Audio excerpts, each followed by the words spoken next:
Sam Walton was born in 1918 in Kingfisher, Oklahoma, to a lower-class family that didn't have much, but somehow made ends meet. Thomas Walton, his father, was a hard-working man that did various jobs to provide for his family. On the opposite, Sam's mother, Nan, was very entrepreneurial, coming up with various business ideas to help her family with extra money. In fact, in the middle of the Great Depression, Walton's mother started a mildly successful milk business where Sam would milk the cows and deliver it to the customers in the neighborhood. By seeing her mother work, Sam Walton learned the importance of hard work and entrepreneurship, which would later be essential to his immense success with Walmart. At the age of 8, he got his first job selling magazine subscriptions, and by the 7th grade he transformed his business into a $5,000 a year venture that delivered newspapers. Many years later, in 1945, when he was 27, Sam Walton opened his first discount store called Walton's Five and Dime, where he would test and innovate many business strategies he stole from his competitors. For instance, in the 1940s, he took the idea of putting 2 checkout counters in the store's front instead of multiple cashiers dispersed after visiting a store in Minnesota. This innovative store layout idea would save him a lot of money for many years, and can now be seen present in almost every store we walk into after more than 80 years later. Another example came later, after visiting a different store, when he replaced the wooden shelves in his store for metal ones, which meant the store wouldn't look as nice, but it would save lots of money. The thing is, he didn't do this motivated by greed, but by the drive to be able to offer lower prices to his customers, which was his priority and obsession. He was so customer-centered that he went up to the point of taking out a $1,800 loan to spend in an ice cream machine only for his customers to enjoy.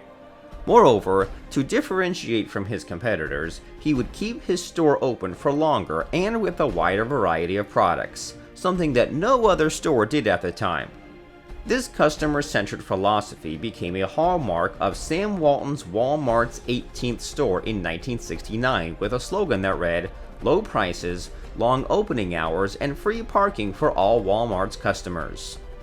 In the early 1970s, Walmart wasn't the retail giant we know today. In fact, it only had 150 stores versus the 1,500 stores that Kmart operated at the time. A great example of the dead-set conviction to follow Walmart's lowest price strategy took place in those years with one specific store manager named Phil. To compete with Kmart's retail dominance, Phil decided to make a huge discount campaign featuring a $1 off sale on Tide laundry detergent. To make this economically viable, Phil had to order 3,500 cases of product from wholesale, which in display measured a whopping 12 by 100 feet tall, something that was never done before in any store. Even though this was fought by Sam Walton himself at the start, it proved to be a huge success for Walmart and its strategy of always offering the lowest prices. Again, Sam Walton would verify that the strategy of always trying to beat the competition's prices was great not only for Walmart, which sold more inventory, but also for customers, who would remain satisfied. He would even suggest that by Walmart adopting the strategy, it would help poor communities save billions of dollars, which seemed a crazy statement to say at the time. However, if we do a quick calculation, between 1982 and 1992, the last year Sam Walton was alive, Walmart sold close to $130 billion worth of inventory. And if we said that Walmart offered a 10% price reduction from its competitors in all offered products, then we would conclude that Walmart allowed communities to save over $13 billion over 10 years. But it wasn't only great returns and happy customers for Sam Walton and Walmart, as many Americans viewed these competitive practices as harmful for small businesses. During most of his time as CEO, Sam Walton was recognized for being tight-fisted when it came to employee remuneration, mostly due to his humble upbringing. A perfect example of this came in 1955 when Charlie Baum, a store manager, had to remove his clerk's pay raise from 75 to 50 cents per hour because of Walton's direct instructions. The reasons for the reversal were that Baum's store hadn't yet reached Walton's goal of a 6% profit margin, which depicts how stingy Sam Walton was when it came to compensation policies. However, the views Walton maintained as to their employees were about to be suddenly changed by a trip he made to England in 1971. During this trip, he came across a sign from an English store that listed the name of the company and all of its employees under the label of Store Associates. Walton loved this idea and rapidly implemented it in Walmart's internal structure, deciding that all employees would now be called associates. Luckily, the improvements for Walmart's employees didn't stop there, as he decided that the associates would now benefit from cash bonuses and stock options, giving them the possibility to take part in the company's success. When 1974 came, it was all running smoothly for Sam Walton and Walmart. Things were so good that he was even thinking of enjoying early retirement. To achieve this, he decided to promote one of his two executive vice presidents, Ron Mayer, to the position of CEO, leaving Harold Arend, the other vice president, with his dreams crushed. As a result, a huge revolt took place in Walmart's highest internal structure, which ended up dividing the company into two groups that rooted for either Mayer or Arend. This crisis drove Sam Walton to ask Ron Mayer for his job as CEO back in 1976, motivated by the goal of calming down Walmart's internal issues. Sadly, things took a turn for the worst in an incident called the Saturday Massacre, where Mayer and dozens of other senior managers that supported him decided to leave the company, generating chaos and driving the stock price to dramatic low levels. But the end of Walmart was nowhere near, as Sam Walton managed to save the company by bringing David Glass, an old friend, to replace Mayer.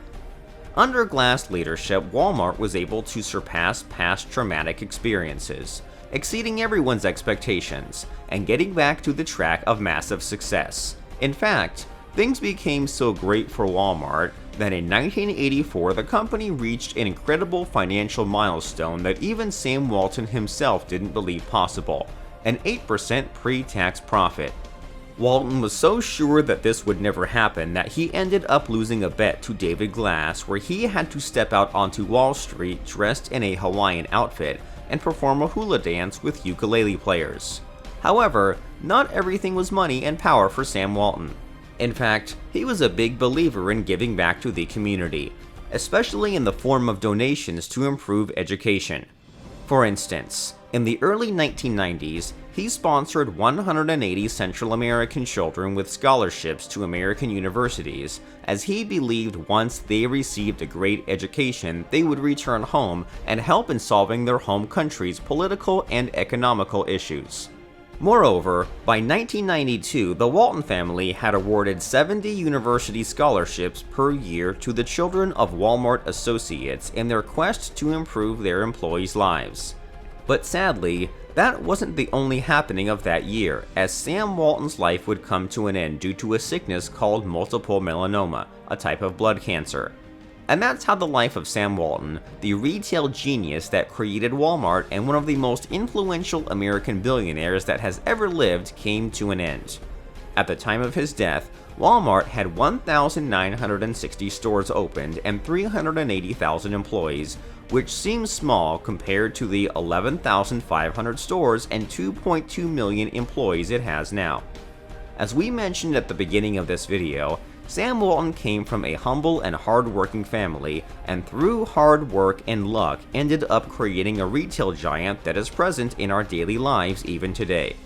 However, it wasn't an easy path for Sam Walton, as he found his fair share of critics in crisis that almost put him out of the race.